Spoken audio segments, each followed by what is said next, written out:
जय श्री कृष्ण जी की जय, भगवत गीता जी की। संबंध। पूर्व श्लोक में सगुण साकार परमेश्वर के उपास को उत्तम योगवेता बतलाया। इस पर यह जिज्ञासा हो सकती है कि तो क्या निर्गुण निराकार ब्रह्म के उपासक उत्तम योगवेता नहीं है।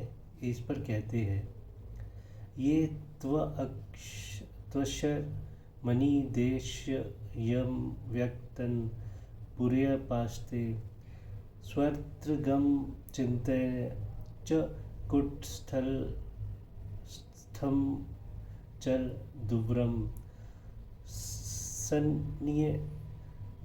ये निद्र्यग्राम स्वित्र संबुद्ध्यते प्रमाणु वनित मामेव सर्वभूत हिते रता। परंतु जो पुरुष इंद्रियों के समुदाय को भली प्रकार वश में करके मन बुद्धि से परे सर्वव्यापी अखतनीय स्वरूप और सदा एकरस रहने वाले नित्य अचल निराकार अविनाशी सच्चिदानंदन ब्रह्म को निरंतर अकिभाव से ध्यान करते हुए भजते हैं, वे संपूर्ण भूतों के हित में रत और सब में समान भाव वाले योगी मुझको ही प्राप्त होते हैं।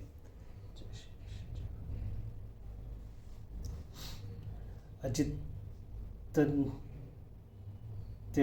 का क्या अर्थ है। जो मन बुद्धि का विषय ना हो उसे अचिंत्य कहते हैं। स्वर्त्रगम का क्या अर्थ है। जो आकाश की भांति सर्वव्यापी हो, कोई भी जगह जिससे खाली ना हो उसे स्वर्त्रग कहते हैं। अग्नि देश्यम का क्या अर्थ है। जिसका निर्देश नहीं किया जा सकता हो, किसी भी युक्ति या उपमा से जिसका स्वरूप समझाया या बतलाया नहीं जा सकता हो, उसे अनिदृश्य कहते हैं। कूटस्थम का क्या अर्थ है। जिसका कभी किसी भी कारण से परिवर्तन ना हो, जो सदा एक सा रहे, उसे कूटस्थ कहते हैं। दुर्वम का क्या अर्थ है। जो नित्य और निश्चित हो, जिसकी सत्ता में किसी प्रकार का संशय ना हो और जिसका कभी अभाव ना हो, उसे ध्रुव कहते हैं। अचलम का क्या अर्थ है। जो हलन चलन की क्रिया से स्वरता सहित हो, उसे अचल कहते हैं। अव्यक्तम का क्या अर्थ है। जो किसी भी इंद्रिया का विषय ना हो, अर्थात जो इंद्रियों द्वारा जानने में ना आ सके, जिसका कोई रूप या आकृति ना हो, उसे अव्यक्त कहते हैं। अक्षरम का क्या अर्थ है। जिसका कभी किसी भी कारण से विनाश ना हो, उसे अक्षर कहते हैं। इन सब विशेषणों के प्रयोग का क्या भाव है और उस ब्रह्म की श्रेष्ठ उपासना करना क्या है। उपयुक्त विशेषणों से निर्गुण निराकार ब्रह्म के स्वरूप का प्रतिपादन किया गया है। इस प्रकार उस पर ब्रह्म का उपयुक्त स्वरूप समझकर अभिन्न भाव से निरंतर ध्यान करते रहना ही उसकी उत्तम उपासना करना है।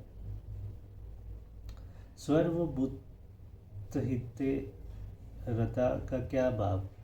सर्वभूत हिते रता से ये भाव दिखलाया है कि जिस प्रकार अविवेकी मनुष्य अपने हित में रत रहता है, उसी प्रकार उन निर्गुण उपासकों का संपूर्ण प्राणियों में आत्मभाव हो जाने के कारण वे समान भाव से सबके हित में रत रहते हैं। स्वर्त्र संबुद्ध्याय का क्या भाव है। इससे यह भाव दिखलाया है कि उपयुक्त प्रकार से निर्गुण निराकार ब्रह्म की उपासना करने वालों की कहीं भेद बुद्धि नहीं रहती है। समस्त जगत में एक ब्रह्म से भिन्न किसी की सत्ता ना रहने के कारण उनकी सब जगह समबुद्धि हो जाती है।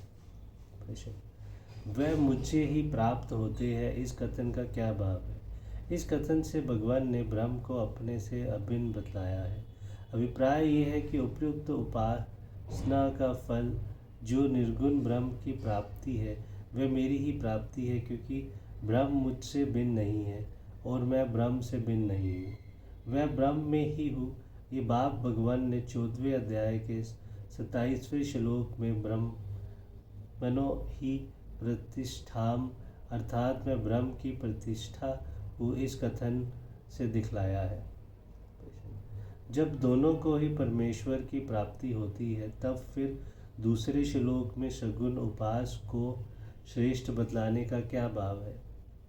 11वें अध्याय से भगवान ने कहा है कि अनन्य भक्ति के द्वारा मनुष्य मुझे देख सकता है, तत्व से जान सकता है और प्राप्त कर सकता है। इससे मालूम होता है कि परमात्मा को तत्व से जानना और प्राप्त होना ये दोनों तो निर्गुण उपासक के लिए भी समान ही है, परंतु निर्गुण उपासक को सगुण रूप में दर्शन देने के लिए भगवान बाध्य नहीं है और सगुण उपासक को भगवान के दर्शन भी होते हैं।